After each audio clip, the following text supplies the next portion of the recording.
जिंदगी में ना हर चीज की कीमत अदा करनी पड़ती है। अगर आप सक्सेसफुल हैं और आपके पास पैसा है तो it also comes with a price. कामयाबियां यूं ही नहीं हर किसी के कदम चूम लेती, इसके लिए बड़ा कुछ कॉम्प्रोमाइज करना पड़ता है। आज ईद का दूसरा दिन था और हम सुबह 7:30 बजे घर से निकले क्योंकि आज हमने एक इवेंट डिलीवर करना था। हम नॉर्मली ईद के दिनों में काम नहीं करते, स्पेशली जो फर्स्ट 2 डेज होते हैं, बट जब ये इवेंट बुक हुआ था तो हमारे अंदाजे के मुताबिक ये ईद का तीसरा दिन बनता था। अब इसे अनफॉर्चुनेटली कहें या हमारे मुल्क की मेहरबानी, बट हमें ये इवेंट अब ईद के दूसरे दिन लगाना था। खैर, हमने सबसे पहले ओरहान को अम्मी के घर छोड़ा क्योंकि हाउस हेल्प भी छुट्टी पे गई हुई थी और भूखे प्यासे बगैर कुछ खाए पिए तकरीबन 8:30 बजे यहाँ पहुंचे। हमें यहाँ 80s 90s की थीम का सेटअप लगाना था और जगह काफी ज्यादा थी जो कवर करनी थी, मीन्स के आउटडोर भी इंडोर भी। तो हमें यहाँ से फ्री होते होते 12-1 बज गए। घर आके अपने आप को फील कराया कि कोई बात नहीं, हम अभी भी ईद मना सकते हैं। तो मैंने और अरसलान ने रेडी होके फिर रील्स वगैरह बनाई। फिर ओरहान को अम्मी के घर से पिक किया और खाना खाने चले गए। खाना खा के यहाँ से फ्री हुए तो ओरहान को अपनी ईदी में से चिज्जी लेनी थी। ओरहान को यहाँ से चीज वगैरह दिला के हम वहाँ से वापस निकल आए और रास्ते में सोचते रहे कि अब हम कहाँ जाएं कि हमें ईद ईद फील हो। बस फिर मैं और अरसलान हमारे एक दोस्त के घर आ गए। कितनी अजीब बात है ना कि अब ईदों पे सोच सोच के जाना पड़ता है कि कहाँ जाएं, क्योंकि अब हर घर इतना वेलकमिंग नहीं होता। यहाँ से निकल के हमने डिसाइड किया था कि हम अरसलान की नानों से मिलने जाएंगे, लेकिन इतना लेट हो गया था कि हमने सोचा कि शायद वो सो गई होंगी।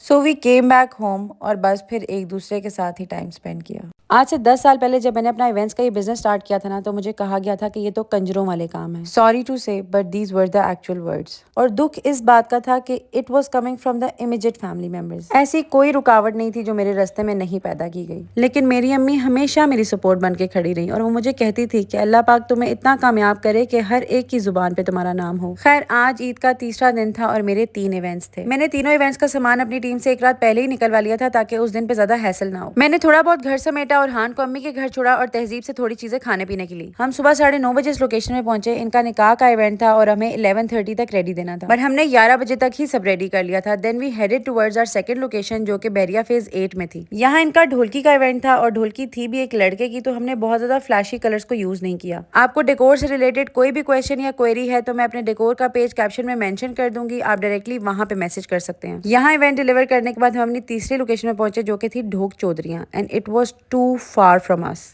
हम लोकेशन पे तो टाइमली पहुंच गए थे, लेकिन हमने पहुंचने के आधा घंटा बाद काम स्टार्ट किया क्योंकि सेटअप रूफ टॉप पे लगना था और ये तीसरी मंजिल थी, तो आधा घंटा तो हमें अपना सांस बहाल करते हुए ही लग गया। अच्छा, जिन लोगों को लगता है ना ये तो बहुत ही मजे वाला काम है, वो एक दिन ना मेरी जगह काम करके देख लें, फिर मैं उनसे पूछूंगी कितना मजा आता है। खैर, हमने तीनों इवेंट्स टाइमली डिलीवर किए और हान को अम्मी के घर से पिक किया और घर वापस आ गए।